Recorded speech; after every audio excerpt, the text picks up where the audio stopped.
It's an hour-and-a-half drive to the airport in Minneapolis, then park the car, security, then a 6-hour flight to Anchorage, and then another hour-long flight to Bethel. No matter what the season is, we walk down the stairs from the plane onto the tarmac, in the middle of the tundra. There's no grass, no trees, nothing. And then I drive to the cottage I stay in when I'm there.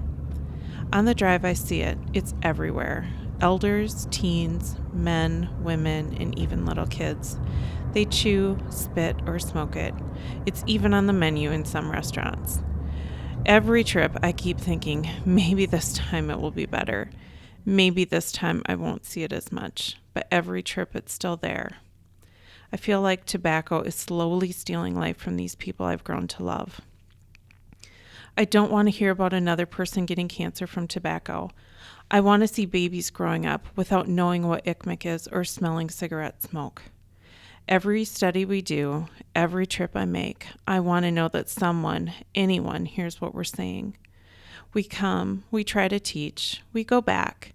And on the plane back, I wonder how many times we'll come, how many times they'll want us there, and if we're doing any good at all. But every once in a while, I know we are. 8 years ago, I was working at a weekend retreat helping teens quit tobacco. There were lots of kids making plenty of noise. We tried to share what tobacco was really doing to them, had them journal, read through workbooks, talked about how to cope. Did they hear it, or was it just a fun weekend spent with friends away from their village? I was getting ready to leave the church and head to the airport for my trip home. I was tired and dreading the hours in the cramped plane. Some of the kids said goodbye, and some didn't notice we were even leaving. I looked down, and next to me stood this young girl who'd been so quiet the entire weekend. She looked up and said, "Thank you for saving my life." I think I gave her a hug. To be honest, I'm not sure. That's how dumbfounded I was. I simply don't remember.